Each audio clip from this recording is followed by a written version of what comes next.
Hey, everybody. Welcome to the Core Energy Experience. I'm your host, Kurt Bruckmann. I hold my mastery in core energy dynamics. I am a certified global coach. I am an internationally acclaimed best-selling author, and I write for Brains magazine. Today, we are fortunate to have our guest, Dr. Mark Lund. He has 40 years of high-stakes leadership experience in building thriving teams and achieving wealth.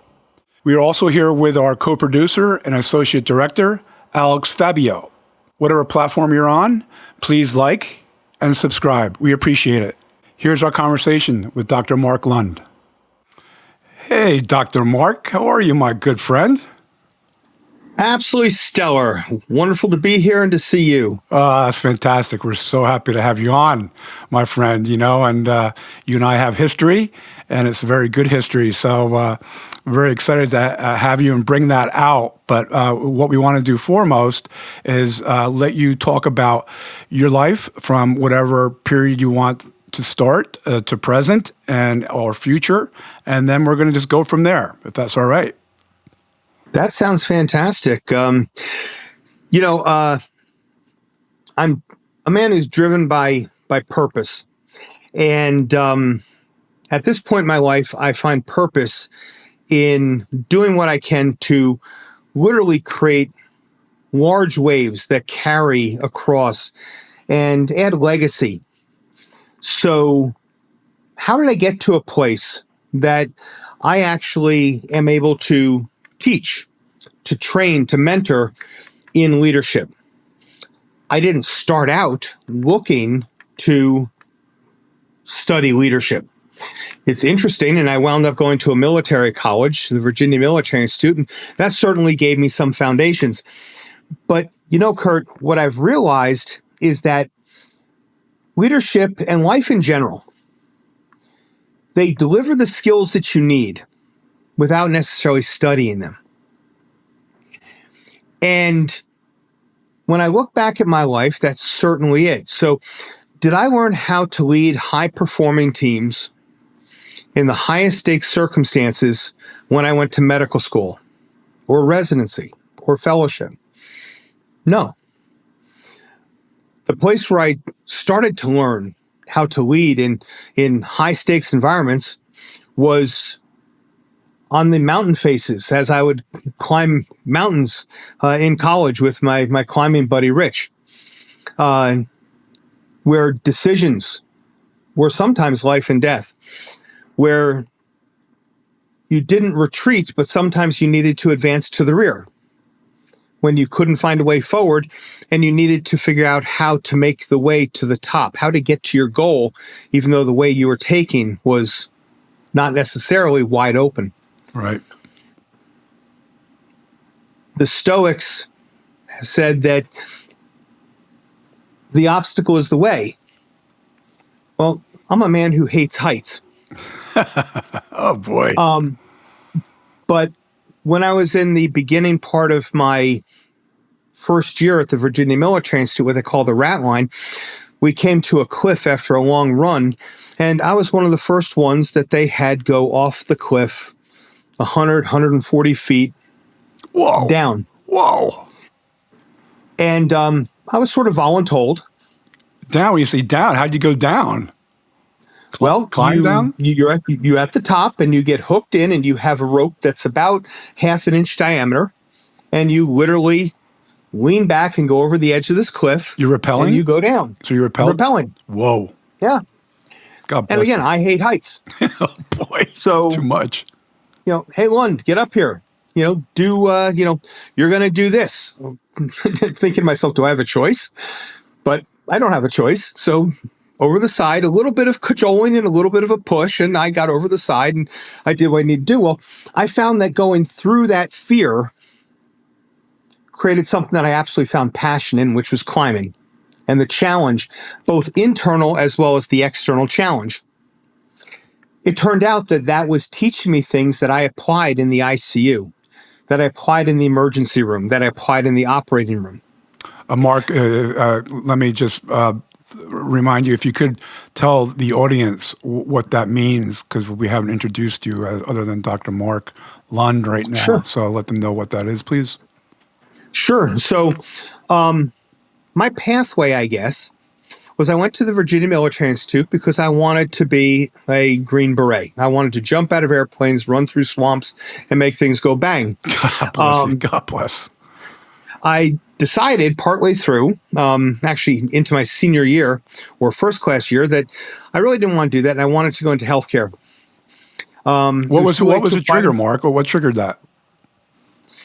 Kind of an understanding that when I was the age I am now, in my 50s and now 60, that I may not necessarily want to be doing that, and I didn't know what that future looked like.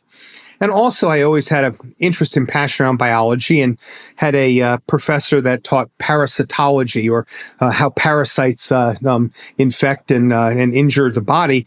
And I found that fascinating and decided to pursue that. Initially got my physician assistant degree and certificate at Emory University, and went and worked up in far northern Maine, which is one of the places that I had to step up and learn to lead truly, because we had a motor vehicle accident where a woman hit a moose out on 95, and those are devastating accidents. And we were waiting for the surgeon and waiting for the anesthesiologist, and I looked around, and this was my second shift alone ever in this ER. Whoa. Second shift alone after graduating from a physician assistant program. They leave you alone in the ER with no other doctor, just yourself? That was it? There was it's a very small hospital in far rural northern Maine. Yep. Wow. About an hour north of Bangor. Wow, you're way up there. And we had physicians, surgeons, or other docs who would come in, but there's a lot that happens before somebody gets there. And I realized that this person's life hung in the balance, and leadership is always a decision. And I realized that this team was very good, but they were only good if they came together aligned in vision and purpose. And at that moment, I made a decision. I had to either step up and say, I am a leader, and start to lead forward, or I needed to just let sort of the dice roll. And I knew that that was not setting this young lady up for success and for a chance to live. So I made a decision. I then went back to medical school and decided I wanted to go into pulmonary and critical care medicine. Wanted to go into the ICU and study lung injury from ventilators. Wow. Things that can save us can also hurt us. But along in doing that and being in a what's called a wet lab and doing the things at a scientific bench research level, it just wasn't my passion. And one of my professors said, why don't you do interventional pulmonology? And we had heard about it because he was doing it, but there were only a couple people in the whole country. And said, sure, let me try that. And he had a couple reasons, and I agreed to walk the route with him, and wound up being one of the first, several interventional pulmonologists in the country, and opening up a new area of medicine. That's fabulous. What is that for the audience? Open intervention. So, interventional pulmonologists. So, a pulmonologist is a physician who studies and treats lung disease. Interventionalists. Cardiologists, there's interventional cardiology, and they put stents in and do caths and things like that. Interventional pulmonologists, we go down, we do advanced diagnostics, and we do therapeutics. So I would use argon plasma cutters, I would use YAG lasers, I would use electrosurgery, and I would take cancer out from inside of the airways in the lung by going down through the mouth and the windpipe instead of cutting through the chest wall. Wow. And then we would put a stent in to help to keep the airway either open if it was collapsed, or to keep the tumor from growing back. And then obviously they would need to have their chemotherapy or radiation. But again, those were an opportunity to really learn what it's like to step into the void. No matter who we are, we have fears. Sure. No matter who we are, we have comfort zones. What is not known, if you could, let me just share a story for a moment, is chemotherapy takes a while before it kicks in. Radiation therapy is relatively fast, but the first thing it does is causes tissues to swell, and then they constrict as the tissue dies. And we had this man come in who had a cancer in his windpipe, and he was whistling in and out because the windpipe was so narrowed. The normal trachea is about 25 millimeters. He was down to about roughly about 0.8 to a millimeter of airway. The rest of it was choked off with cancer. Sheesh. And he could not have radiation. It would swell. He would die. He didn't have time. A little bit of extra mucus would kill him. And it was positioned in such a place that they could not do a tracheostomy and get a tube in below it. So really his only chance was for me to intervene. I believed, without any hyperbole, Kurt, that there was no question in the next 24, 48 hours, with the way he was progressing in his tumor, that he would choke off his airway and die. Sheesh. I also believe that if I was absolutely perfect, and by the way, I'm not. I'm as human as you are. I'm as human as every listener out there. But the fact is that if I was perfect, I probably had about an 8 out of 10 chance of killing him in the operating room. Whoa. And I had to look this man in the eye and say, look, this is what we can do. This is why we can't do A, B, and C. This is what I think your risk is. That's if I'm perfect. I'm not. Your chances of dying on that table might be 9 out of 10, 95 out of 100. Wow. I said, but I'm willing to do what I can do for you if you want me to. And he looked, he says, tell you what, yeah, please do this. I trust you. Let's see what we can do. When you look in someone's eye and you understand the gravity of what's there, and you know that in that point of massive uncertainty, in the point of all risk, that you have to take all of those nerves, all the anxiety, all the stress, all the pressure on your shoulders from looking a human in the eye and saying, yep, we're going to do this. Put that aside and just focus. And you need to make sure that you have the best team.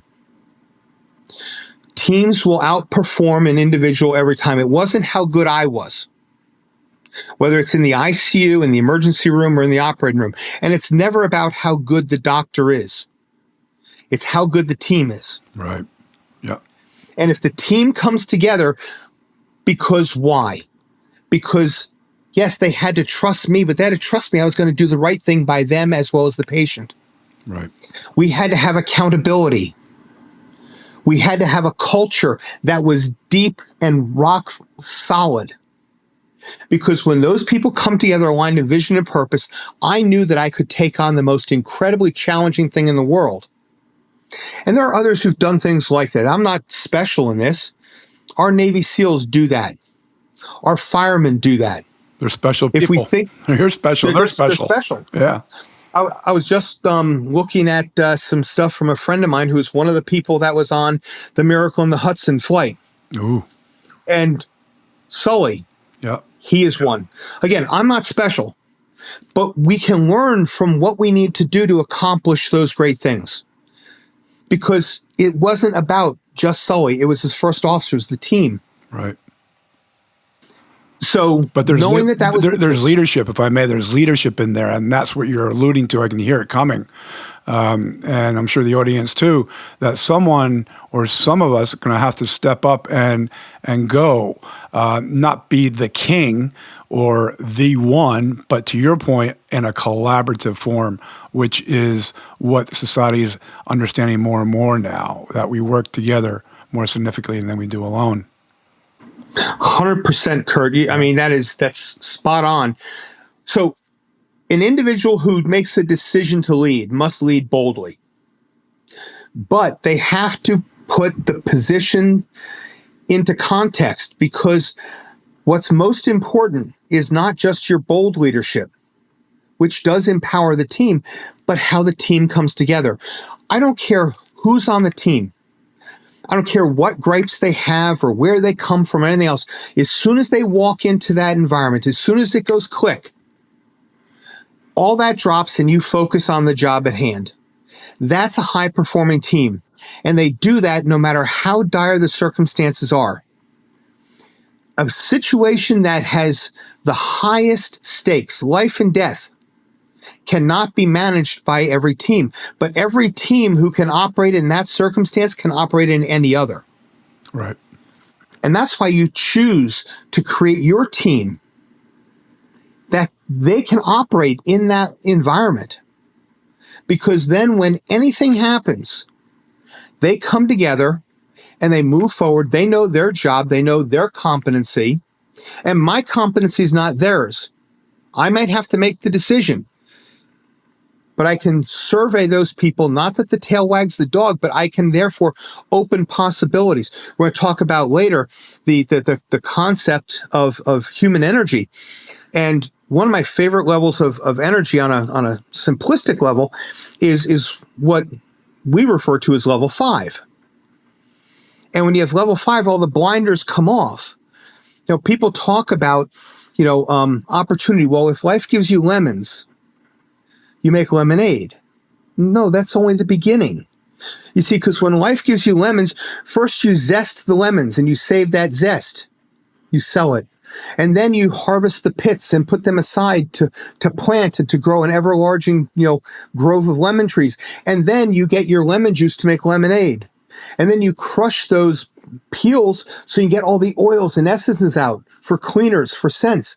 And then you finally compost that to make sure that those trees are healthy and robust. So you don't just say, oh, when I get given lemons, I'm going to take the lemonade. Sure, that's great. But what about the rest of what was given to you? Right. Yeah.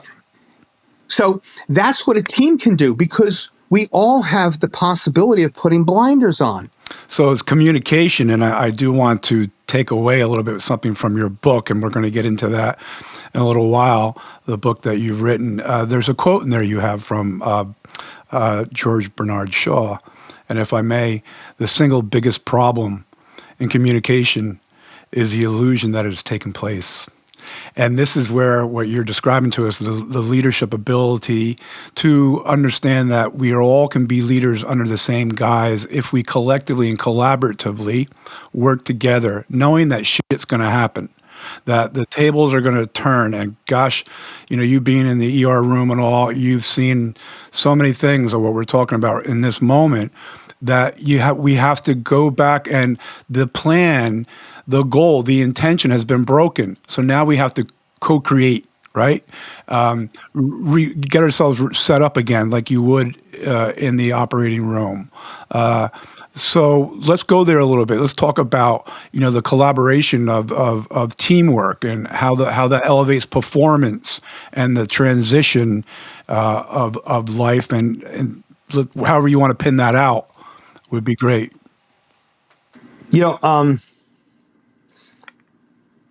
As we know, life is not simple, but it is understood in simple terms. So sometimes we have to break things down artificially, because each of the pieces interacts with the other, and they interact not just directly, but directly and indirectly, and they interact in a synergistic manner, i.e., 1 and 1 is something bigger than 2. So the first place we start in an artificial discussion, when we start to think about George Bernard Shaw, and he is so right, is what I refer to as the voice-trust framework. We have to be able to trust each other. So what are the underpinnings of trust, particularly in those high-stakes circumstances? Right. Well, the first thing is communication. And communication is a cycle that feeds on itself, A into B and then B into A. So what is the A? It's open discussion. And this communication structure we talk about is what I refer to as authentic communication. Yes, indeed. So we have open communication. What is open communication? if you go back to the old childhood book about Horton hatches the egg, he's sitting on Maisie Bird's nest, and he says, that I said what I said, and I meant what I said, and elephant's certain 100%. And that's a little bit of a broken approach to it, but to mean what you really are going to say and to say what you really mean, and most of us don't do that. Right. So to express yourself truly openly, not hiding things, not trying to play games or see if you can catch someone. This is what I'm thinking. This is why. And to do it with that middle part of that circle, which is vulnerability. Most people think that being vulnerable is a weakness. Yeah. It's an incredible strength. Absolutely. So express yourself openly. Now we'll come back to that open expression in a moment. You know what it helps. You know what helps with Mark. Great point here, because we're talking also about the collaboration and the breaking and then resetting and all that, and having to trust one another, which is extremely important. To your point, be raw, be authentic, man. That's where the action is. That's where everything lies. So, if I may. You know this, and the audience is learning too. We end up learning in times of discomfort. Something has changed amongst the team, if you will. We go from the me to the we to the us, right? And exactly. I know you and I have talked about this many times. I do want to, at this point, let the audience know that Dr. Mark and I attended the same institute for Coaching Institute for Professional Excellence in Coaching. And we met there. So Mark's background, as you hear, as a doctor of his many ways, and my gosh, a pulmonologist and cutting edge in the ER room, and leadership he's talking about. Mark and I met through IPEC. And IPEC, I want to give them a little gratitude, because they have a saying that really stuck to me, and Mark enjoys this too. Everyone we meet is our teacher and our student too. And Mark is a perfect example of this. Coming in from such an intense field, you hear his background from military education all the way through to where he is now. Now we're segueing into what Mark was referring to earlier as life experiences are everywhere. And the intensity that Mark has lived, being in those calling situations that it needs to be attended to immediately, and decisions have to be made immediately, relying on other people for their immediate reaction to align, is something that is not just learned, but is in us. And we have that as part of the core energy. And Mark and I have discussed this at length, and we're going to hear some of it today. But it's part of it. And this is what Mark's leaning into, the leadership ability to be able to connect and to go from the me to the we to the us. So thank you for letting me take a little segue. No, I love it. I love it. I love it. Yeah. So again, there's authentic communication, which is from me to you. And we'll need to come back because there's a part that I'm leaving out purposely. Now there's also active listening. And this is where we start to make some mistakes in our communication. Ones that are in the active listening, but also in the expression. So no matter how good we are, if we're Shakespeare, our words are only 7% of the message that we want to get across. Another 38% is our intonation. Now, I don't know about you, but my mother was always telling me growing up, it's not what you said, it was your tone of voice. Yes. Okay. So, and that's what we hear. So when we send a text, when we send an email, you're getting 7% of the message to the other person, or you're getting their 7%. If you leave a voicemail or you're on the phone, you're now getting 45% of the message, and that's it. You're not even getting half. So what's the missing 55%? It's our body language. So when I'm talking to you, if I'm not careful, I could just be listening to retort, to reply, to show you how smart I am, when actually I'm missing a lot of the message that you're trying to get to me. Yes. if I am wanting to really lead, whether it's in my home life, relationships, whether it's in business, whether it happens to be, because leadership is never a position, but a function, no matter where you are in your company, in your community, you want to be the person who's actively listening and picking up on the whole message, including the unspoken part. Performance equals potential minus interference. There you go. That is the magic equation, right? There we go. That is the magic equation. Yes. So we want to make sure we're doing that so we get the whole message. Otherwise, we're working on only part of the information. Right. And we can imagine all sorts of scenarios that's not a good thing. However, if we step back from there and go back into active expression, open expression, what we want to be doing, and most people, unless they are trained, no matter how good they are at communication, the place they fall down is they do not proactively use their body as a tool for expression. We listen with our eyes pretty well to some of the more visible things with body language, not necessarily subtle. Yeah, isn't it true when we're talking with someone, we're really watching their lips move more than anything, and people think that we're engaged in eye-to-eye contact, but that's part of the listening process to what we're discussing now, and a very important part of communication with the body language on top of it. And I just want to put this in there. Change equals awareness plus understanding.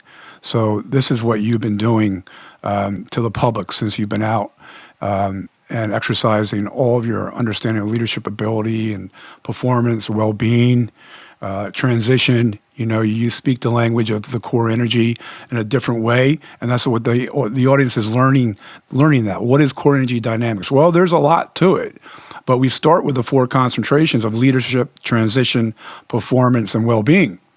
And Mark, has all of it in him. And he's been executing this since I've known him in such a way that he's getting a lot of traction. So we're really happy to have you here, Mark. Let's keep going forward.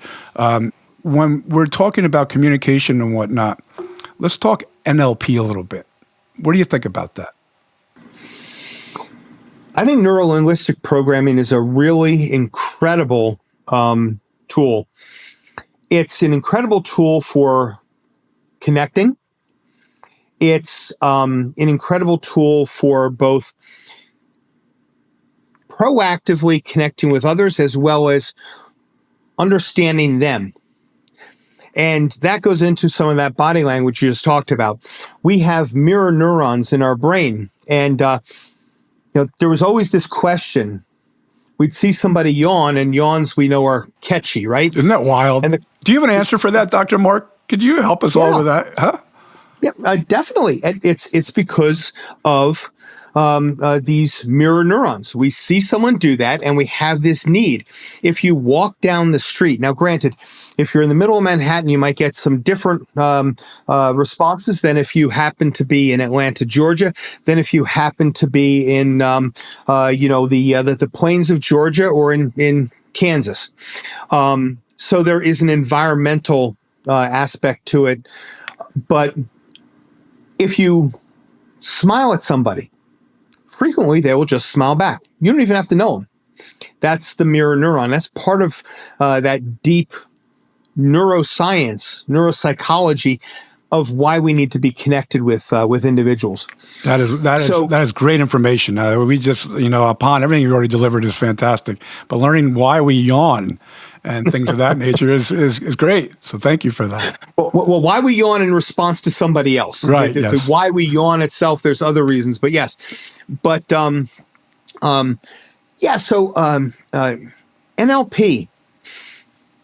So let's remind the audience that the NLP is how language influences thought and behavior, right? So that we can clear that out. So you and I can get a little more deep into that, so they understand that. And the example I use, Mark, is goal oriented. We get so goal oriented. In other words, I'm going to lose 10 pounds this week. I'm going to take a week and lose 10 pounds. Now I only lose 8, so I get that cortisol dump. I reached the 10, but you know what? it's still successful because I lost 8. So replace goal with intention. My intention Exactly. is, you see, Yep. so we're teaching the audience to understand that NLP is everywhere and to speak kinder to ourselves internally as well. So if you would go ahead and expound upon all that, that'd be fantastic. I love it. And again, so NLP is so powerful. So in one way, it is, again, using our body in subtle ways to establish deep rapport. How do we do that? How do we do that, Mark? How do we get ourselves into that understanding so the audience can practice that? Well, some of it is, and they talk about mirroring body position, and we see someone is in the same position that we're in, but they're, in the mirror. So right side is left, etc. But let's take this just, a little more subtly. My team needed to know that I trusted them, I cared for them, and they were my people. Now, by the way, I am not here to tell you that I was always perfect at this. By far and away, I was not. Maybe the reason I'm good at teaching this is because I had to learn some really hard lessons along the way. Sure. Right? No doubt. So I don't stand here like, I live in a glass house, because I don't. But it is critical. Those men and women who are on that team needed to trust me, and I needed to trust them. If you've ever talked to a Navy SEAL, they and I had the absolute luxury and pleasure of being coached by one for several years. Wow. And they're going in to do some sort of a high stakes action, and they would nod their head. And in that one head movement is a lot. My life is in your hands. Your life's in mine. I've got your back. I've got your six, as they say, no matter what. Yes. Right? I will not leave you. And then the nod would come back with the same thing back. That meant a lot. So when you have a team that is truly cohesive and you have each other's back and you know how to come together, it creates an incredibly powerful team. You get there through a lot of little things. So why am I waxing poetic on this? I'd go to walk into the ICU, or I would walk into the operating room. And I knew that I needed to connect with them very subtly, but powerfully. My body knows how to do that. I may not know how to do that always, but my body does. So I'd walk in and I'd come into rounds, because I'm going into rounds, and you know something? I don't know whether there's going to be calm or whether it's going to be absolute chaos. And I needed to master that state of uncertainty every single day, because nothing I did had a certain outcome to it. But I'd walk in and I would sit there, and every person on my team that I would see, in my mind, not verbally, I love you. I freaking love you. You are the best. I'm so glad you're on my team. I'd be sitting there and saying that. Why? Because my face is going to show things that they will see and interpret that I simply don't know how to do, but my body does. Self-mastery. And by the way, I thought about it. I knew NLP. I knew body language. It was part of what I was studying. In writing this book, I reached out to a classmate of mine. What's the title of your book so the audience knows? And we're going to promote that a little later, but go ahead. It is the Critical Leadership Playbook. There we go. The old me and the new me. Excellent. Excellent. It's great. I read it. Thank you very much for sending that to me, by the way. My pleasure. In putting that together, I reached out to this classmate of mine. He was a lieutenant general, a 3-star general in the Marine Corps. And I asked him, I said, what is the single most critical leadership skill that you demand in your chain of command as a senior Marine officer? Hard question. And that's what I thought. I thought it was a good question. Yeah, definitely. It's an easy question for him. He says, you're going to need to understand why. He says, I'll tell you the answer, but he says, it won't make sense at first. He says, the single most important leadership skill that I demand of everyone in my chain of command is that they love the Marines, men or women who are under their leadership, that they love them. And he says, the reason you'll probably wonder about that is because our job is not a pretty one. No matter what else we can do, our true function is to close with and annihilate the enemy. Yeah. Oof. Tough. And he says, it's brutal. He says, but if I'm going to ask a young man or young woman to do something that puts life or limb in jeopardy, they need to know that I care for them at an amazingly deep level. And if it were not critically important, I would not be asking them to do it. That younger man or woman doesn't get up out of the proverbial foxhole and run across a machine gun, covered field for God and country. It's for the man or woman in the foxholes next to them, including their leadership. They have to know that without any question. Performance, right? Leadership performance. We're triggering right into it. The transition, the transformation. Exactly it. Yeah. And that's why, by the way, as you and I both know, and your audience is learning, that's why the core energy principles, that's why human energy is so critical in what we do. And when you start to talk to someone about it, the first thing they say is, "Oh, this is some woo-woo stuff," you know? Right. Yeah. But then they start to understand exactly how powerful it is and how we actually connect, we inspire, we motivate, and we create transformation in our world, in others' world, and in the world at large through this understanding. Yes. It's, you mentioned earlier on, Mark, that breaking things down to their simplest form. And that's what we do in the core energy understanding dynamics. It's what you do in different language a bit, but the same is. And in this world, it's so fast now, as you and I know. We've grown up similarly throughout all that's gone on in our lives, but it's the fastest, and we need not go there totally right now, but we understand it's much faster than what our great-grandparents went through in their transitions, transformations, our grandparents, our parents, you and I as parents to our children. Whoa, these limiting beliefs are long gone. We can't rely on what we were taught to, how we should bring up our children, not applicable.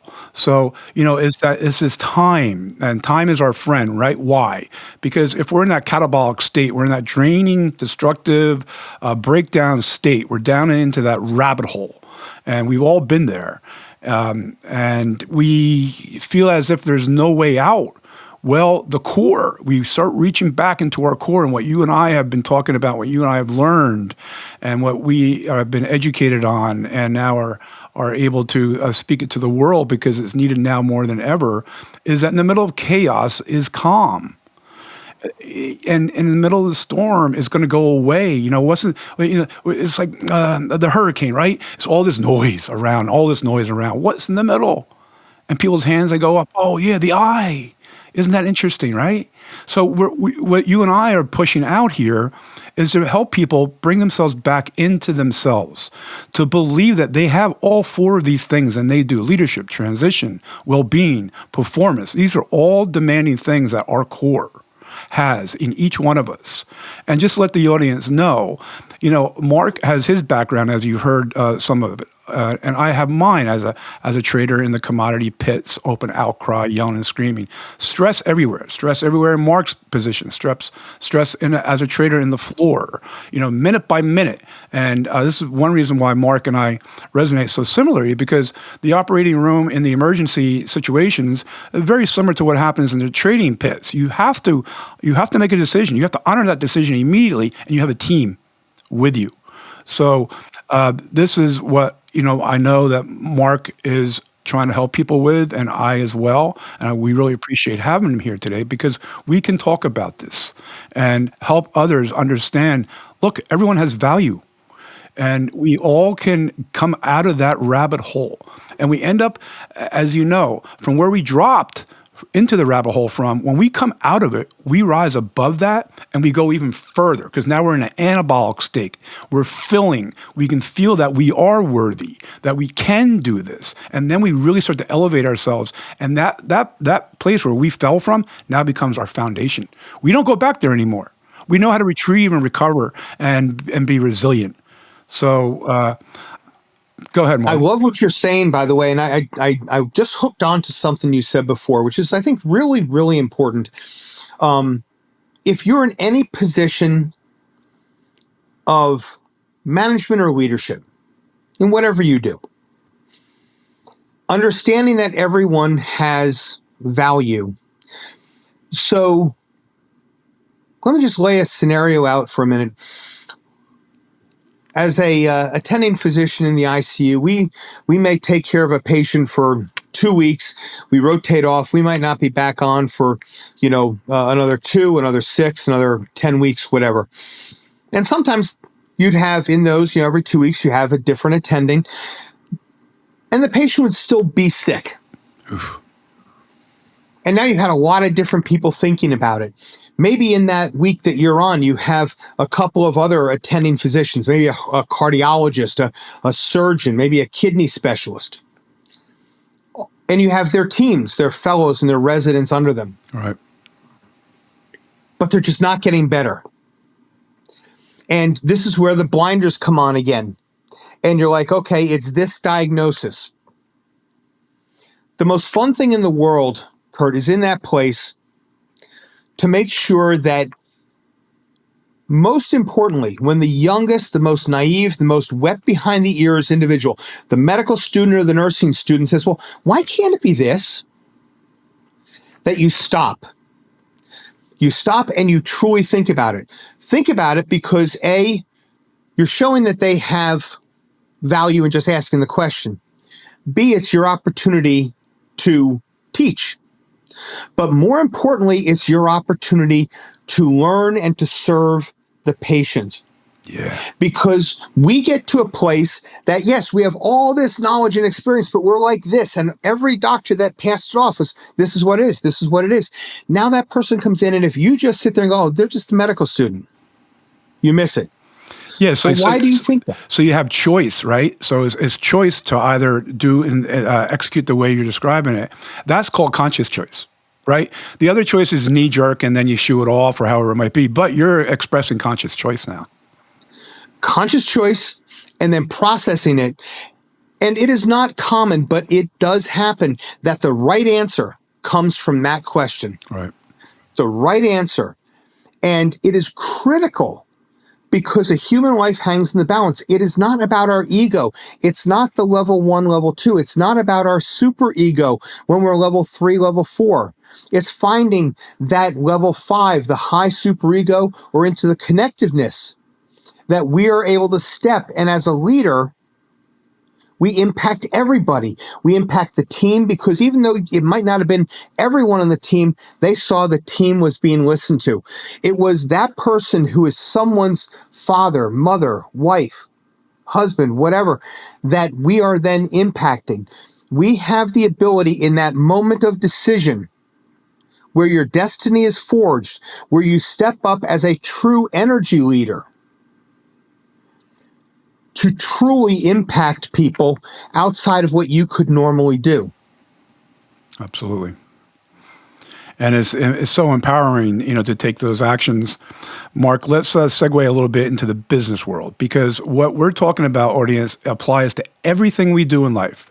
Our personal life, our family life, our business life, our environmental life. We have influencers, right, Mark? Spiritual, environmental, social, mental, physical. So with that being said, Mark, you work with corps like I do, corporations and businesses, entrepreneurs, or mid-level or high level. We are noticing now that the C levels, the higher levels, are now understanding that for the best performance that they can get out of their company is to talk to the people that are being brought in and introduced to the company head on. whether it's, through Zoom or in their office or in groups or whatnot. That's one way of forming a team.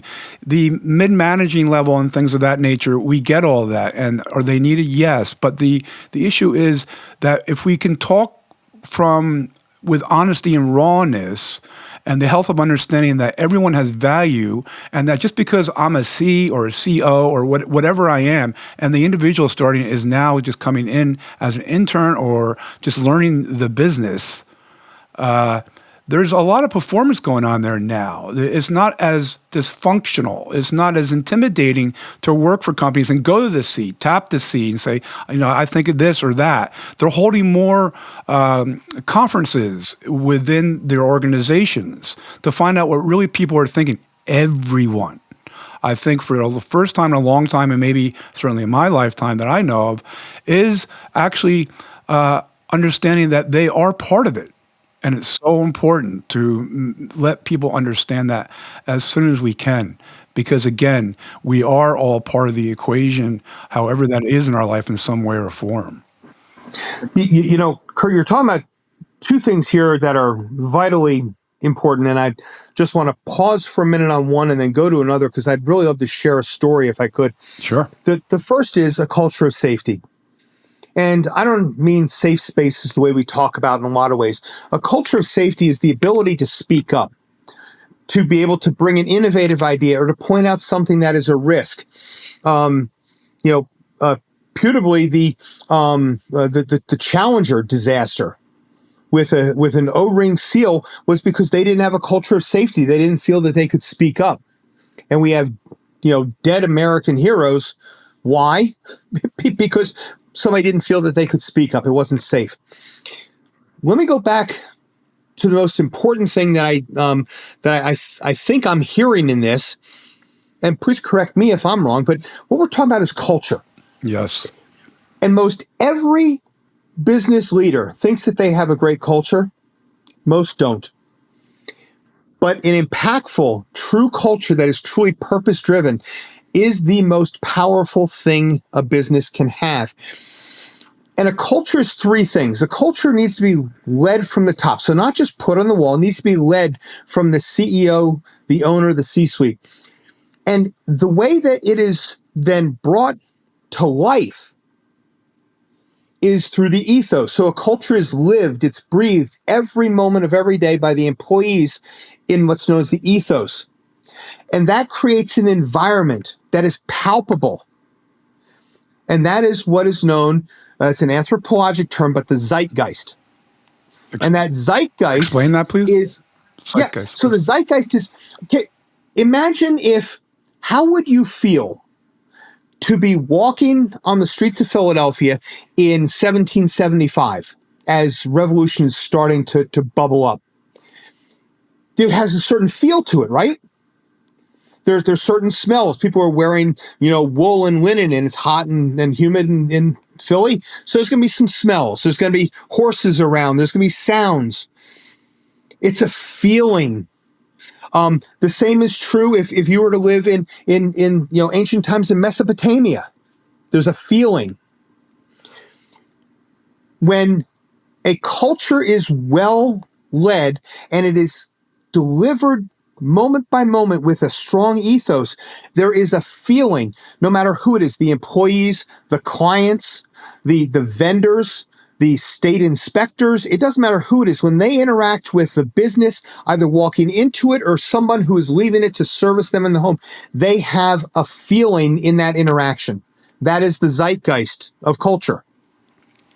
Yes. So that's how culture is lived. So I'd like to go back to how powerful that is and what you just mentioned about, everyone. I'll try to make this story as short as I can, but it's incredibly powerful. Go for it. The last hospital I worked in was a cancer hospital, and we had a very straightforward, quote unquote, culture. And that was articulated, not how it was lived or breathed, but articulated in the mother standard of care. Any person, the patient's family that you take care of, you do for them the way that you would want your mother, your father, your daughter to be taken care of. If you're doing something different, then you're doing the wrong thing. That's pretty straightforward. Yeah. There was a fella by the name of Big Lou. And you're smiling because you read the story of Big Lou, I'm sure, in my book, because it's right there in the beginning. Yes, it is. But Big Lou was a giant of a man. I don't know, 6'4", 6'5", 350, 400 pounds. Solid muscle. Had not finished high school. If memory serves right, he didn't graduate from the 10th grade.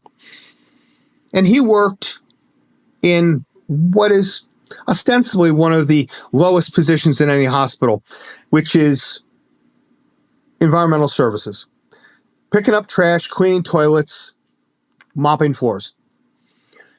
But he lived the culture. Every person who was in there, he would talk to. Hi, Mrs. Smith. How are you today? How's your treatment going? How are you feeling? Is there anything that I can do to make your day better? Mr. Jones, how are you? How's your wife doing today? Right? I see she's back. I'm glad she's here with us again. If she had to be in a hospital, I'm glad it's with us. In the room, out of the room, didn't matter. Never divulging patient information, but just connecting as a human to human. So one evening, he was working the night shift, and what you need to know is that out back, we had hookups for campers. Patients on average traveled 500 miles to get to our hospital for their cancer care. And some of them, in order to avoid hotel room fees and all that, would have their camper. And we had hookups out back for it. So we had all these campers out back. And one night he saw this gentleman as he's walking through the bowels of the hospital in radiology, and he sees this fellow he recognizes, and hey, how are you? What's wrong? Is everything okay? Leave me alone. Man, I don't know what's going on, but what can I do? What can I help you with? Nothing. Tell you what, you need a hug. Don't you touch me. Don't you dare touch me. Well, now, Big Lou was a big man. He was a mountain, as I said, and you couldn't get around him. So he put his arms out. He scooped this guy up, picked him up in his bear hug, lifted him off the floor, leaned in, and he goes, he says, whatever's going on, he says, I care for you, others care for you, you're loved, and God loves you. He put him down. This fellow says, I told you not to touch me. That's it. He says, I'm going to report you. Okay. The next day, John McNeil, who is the CEO, is in the board meeting and is getting these recurrent texts that he needs to come down. There's a complaint about an employee. And after pushing off for a while, he realized the guy won't go away. He says, when I get him set up for lunch, I'll come down and I'll talk to him. Now, the story I just related came to me through John McNeil. And as a very famous radio broadcaster, Paul Harvey used to say, and now the rest of the story.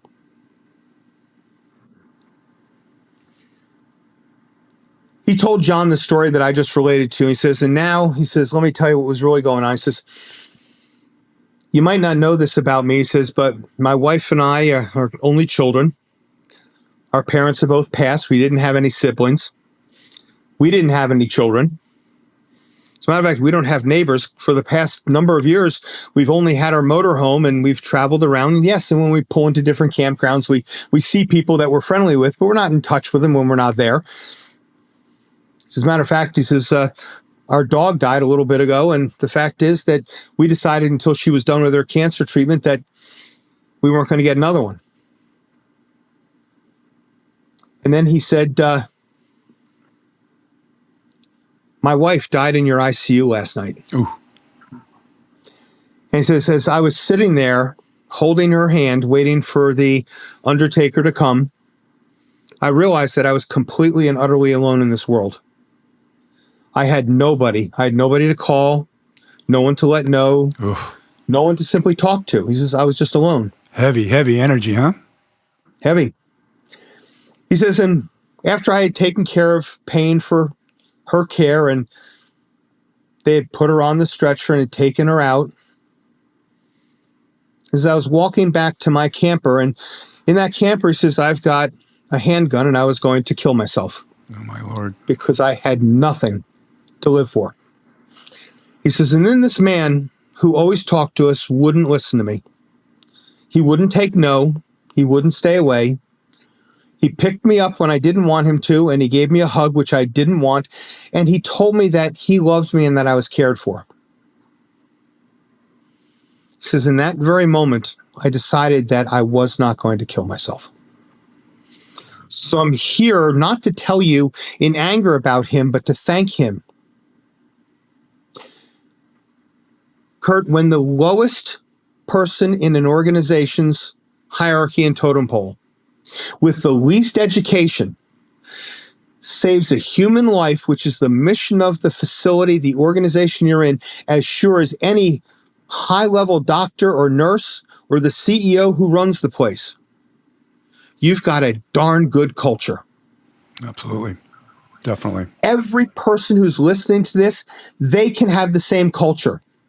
That's what made the Ritz-Carlton special, is their culture. Right. That's what makes so many places so powerful. It's their culture. Yes. Yes. And the things that build the culture are not just trying to build the culture. It's the leadership skills that bring a team together cohesively. Because if a team comes together like that, then nothing else will stop them. And they realize what their purpose is. There we go. That big word, purpose. That's it. You know, it's such a great story, Mark. Thank you for delivering that. You know, it's interesting that we all experience similar things throughout the day, throughout our professional lives, throughout whatever life we're leading, right? That is stress. Let's go there, Mark. You have experienced, significant stress in many different ways. I can say I have too, in many different ways. And our audience, each and every one, has experienced stress in a different way. Now, let's talk about what you and I know and we can help other people with about how we deal with stress and what are the tools we can do that with. I love it. Yeah, the first thing is to, in my mind anyway. That's a big mind, my friend. Well, there's all sorts of constructs, and one approach is not necessarily the right approach or the only one. There's never one, right? We're multidimensional. No, no silver bullet. You know that. That's what you've been talking exactly. about. Yeah. No silver bullet. But this was shown so eloquently and conclusively, and it's been proven over and over by Viktor Frankl in his time in Auschwitz during his incarceration there. Carl Jung. You can suffer any what if you have purpose. So purpose allows you to drive through stress rather than to be crushed by it. Now,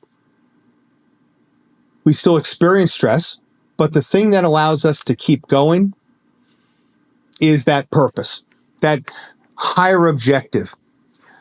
Now, there are things, understanding, again, those levels of energy and where we want to sit so that we can tune our own radio dial. When I need to go into a place of apathy or victim, and when I need to climb myself out to bring a team together, and when I need to step up as a visionary leader. Tapping your core. Tapping the core. The other side of that is understanding some tools. A lot of people have heard the real sexy term of brain or breath work. And breath work is good, but there are different tools for breath work. So some people will get the app and they'll do, box breathing. Well, box breathing's good when you need to be energized and highly focused to go in and be able to punch through and move. That's okay. It's not going to settle you down if you are anxious and you are stressed to the point you're not thinking well. You want to think clearly. You need to do centered breathing, or what is known as the 4-7-8 breathing technique. So you have to understand your tools and pick those things. So tools. Where the tools comes from? Our experience, our box of experience. Our toolbox of experience is extremely important. And it's not about going into the past, because as you and I know, and we're teaching the audience and whatnot, past thought is dreaming backwards. We cannot recall that energy that we experienced hours ago, let alone weeks or years. And so many of us get caught in the past. No. That's a waste of energy. Same thing as getting caught in pontificating about the future. The same idea, how's the future look for me? Well, we're dreaming forward now. We're not dreaming backwards. We're dreaming forward. Again, same thing. The energy is not there. How many times have we been told, okay, we have to go to this event. I don't want to go to that event. It doesn't resonate with me. This, that, and the other thing. Well, we go, and what happens? We come out of it, and we're excited. Why? Because we took the experience, and we learned. And one thing I push, Mark, when we're talking about, reaching into our toolbox of experiences, is that experiences are, we have these man-made words, and there's a little pushback here, but an experience is bad or it's good. Why do we need to conjugate them as that? Why can't we just conjugate them as an experience? And I grew. Because growth comes from our experiences. Growth comes from in the now, not dreaming backwards, trying to recall the past, not whining in that, or the same thing as predicting what might happen in the future. So it's back to your point of being into that moment where when we are in the most stressful acts of the day, however that may be, that we lean in to our understanding of what it is to be in the moment, to go back to our survival mechanisms and realize that if we're raw, we are truthful, and we tap into our own spirituality, not religion, our own spirituality, because we're all born that way, right? We will come out. Success is in the moment, as we know. It's not the final product. So we're being successful all day long, little do we know, because the inner critic is saying, well, maybe you should have done this, or you could have done it this way. Well, that's all, again, done and gone. Back to the moment. And we talking right now about both the past and the future, and not the present. One of the things that I found, and we'll bring a little bit of IPEC to our listeners here, but when you bring the past into the present. Now, what do I mean? One of the biggest things that humans have to deal with is fear. Fear will destroy more dreams than anything else. And a lot of the fear we have is absolutely in no way connected to reality. And one way to look at it, although there's a couple, are what we refer to as the Gales. And, gremlins, assumptions, oh my gosh, I just blanked on the I, but, and limiting beliefs. Interpretations. Yeah. And an assumption is, well, it happened that way in the past, so it'll be the way it happens now. Or it happened this way, and therefore I'm unable to do it, so I'm limited in my belief that I could do it. Time changes, right? Time is our friend.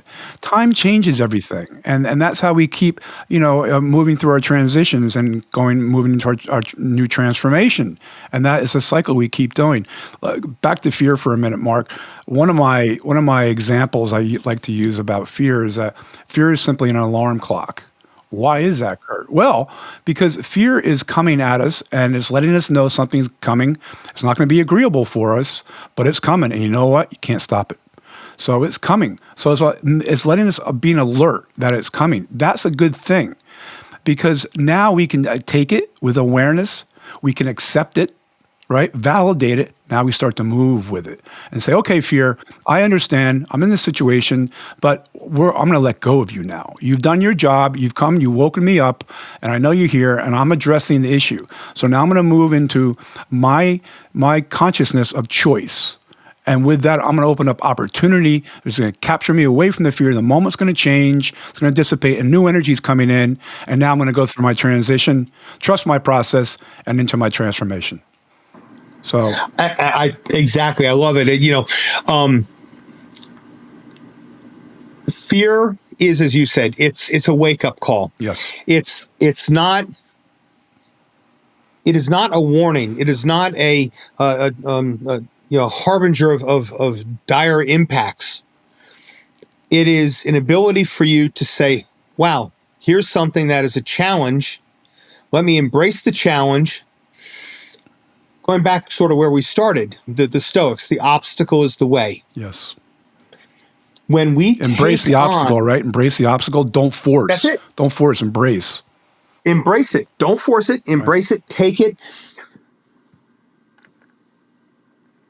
I think this is hard for many people to understand, particularly if you're going and looking forward into your life. Yes. Where you and I are in the point in our life, we can now look backward, not necessarily into the past, but to learn lessons from the past, not to live in it. You bet. If we were to take raw iron ore and deform it, it rusts, it cracks, it fractures, it doesn't hold an edge really well. But we put it into the forge and we heat it up until it's molten. We add some things to it and we have steel and we put it back in the forge and we heat it up till it's red hot. We take it out and what do? We beat the living heck out of it with a hammer. And we put it back in the forge and we hammer it back in the forge. And the cycle of being burned and being beat on creates something that is a resilient tool that is a little flexible and has rigidity but doesn't crack. It has the ability to hold that edge and to be the instrument that it needs to be, whether it's a paring knife, a chef's knife, or an axe, or a scalpel in the operating room. The challenges in our life allow us to grow into what we are meant to be. Yeah. And if we don't grow through those, if we don't move through those fears, we get stuck. Indeed. And that's where a lot of people, that's where in our world, in not only leadership coaching, but in life coaching, where those two blend. Yeah. Because leaders are human and they have fears too. We all have a comfort zone. We don't want to step into that all the time. We have to step through and into discomfort in order to grow. Yeah, we want to be uncomfortable getting comfortable, not comfortable being uncomfortable. You know, that's right. We want to be uncomfortable with it. You know, Mark, that was fabulous right in there. The whole conversation, we could go on for a long time, you and I, we know it. So our time is coming to a close, Mark, and before we sign off, I would like to ask you one last question. And that is, you are now a blank sheet. You're a white paper. As you well know, in the world, it's very tumultuous right now. Is everywhere. It's so fast, as we were discussing briefly, you know, the times of the internet and the fast pace of that challenge is changing into the AI world, et cetera. You don't need to explain it all to the audience. So what would Dr. Mark Lund, do with that white piece of paper? What would you like to see happen in the world today as it is and going forward? It's interesting that you asked that question. I hope so. Because that's what I needed to do a few years ago. Yes. When you've done something for a few decades, you tie your own meaning. You tie your identity to it. I am a doctor. I'm a pulmonologist. You're many things. We're all many things. But anyway, yes, I get what you're saying. But we tie our identity to something. Yes. You know, yeah. Back when you were, in the pits, I'm a trader. You bet. Yeah. You know, and yeah, we have different facets. I'm a father. Yes, I'm a husband. Yes, I'm a son. But I'm the big thing is usually what we do. Yeah. Or our big purpose, right? Our big purpose. Right. So what would I do? I'll tell you what I had to do, because I'd do it again. I'd step back and I'd look at myself with true intentionality and mindfulness and say, what is my true purpose? And then how do I bring that purpose to life? So I am, in a sense, a healer. I always have been, always will be. Yes, sir. How did I deliver that? Well, I delivered that not because of my skill in the trade I knew of what medication or what setting on a laser, not even necessarily the leadership skills I needed to do to pull that together. But I am a healer because of the skills that I have and who I am, that I can take different pieces of information, different people, different ideas, disparate, completely alien to each other, and look to bring them together and bring them in aligned vision and purpose. So what would I do on a very grand scale? I would pursue making a huge difference in this world by bringing together vision and purpose, because most of us will never be able to figure out how to make one of these, and most of us will never be Steve Jobs. But when we start to impact those who impact others, it becomes a force multiplier. When I help people run their businesses better, when I help people who bring their teams together so they feel valued, so they feel like they are part of something bigger. And I do that where one person and one leadership team impacts 100, 1,000, or 5,000 people. And I do that 10, 100-fold. Now we're impacting not only 5,000 people times 100, but the 7 to 10 people that each of those people know. Now we start to make a wave that gains in its propagation, and it moves out. So little me can start to make a difference that others in a very large swath can feel. And I have a chance to create a legacy of well-being, of culture, of servant leadership to others through the culture that I help each and every one lead.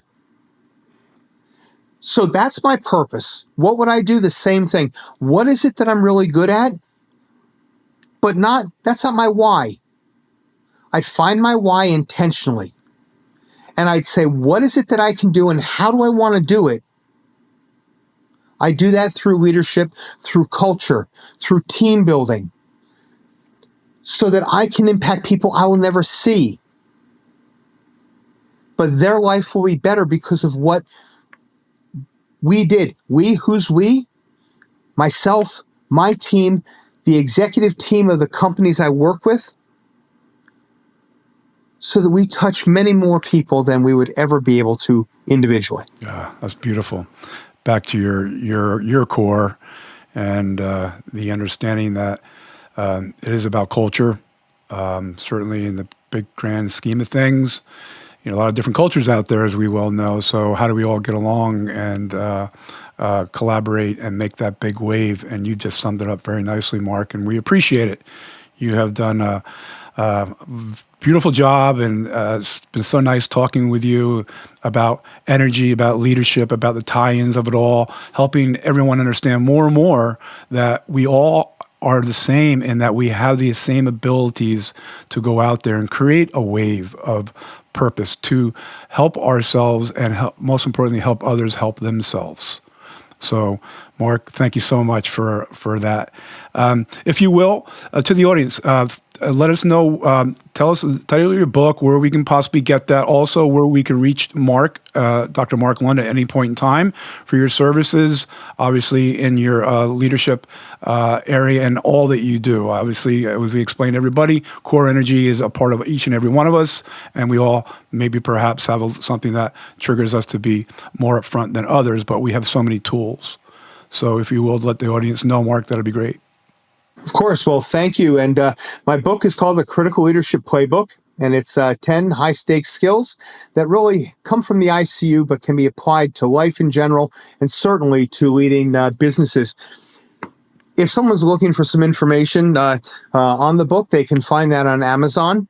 They can also find out information about me and some of what we do at twinlightscoaching.com. That's twinlights, plural, coaching.com. And they can always reach out and send an email through mark@twinlightscoaching.com. And happy to answer any questions and be of service. Kurt, it's wonderful to reconnect and to share a little bit of passion, purpose, and energy here with you and your audience today. Mark, thank you so much. You're such a gentleman, and we're very touched by all that you've put out, and the content's been fabulous for us today. So we are honored to have you here, and we would like to invite you back at another point in time. That would be very special for us. So, audience, thank you so much for tuning in today. Remember to strive and thrive and stay empowered.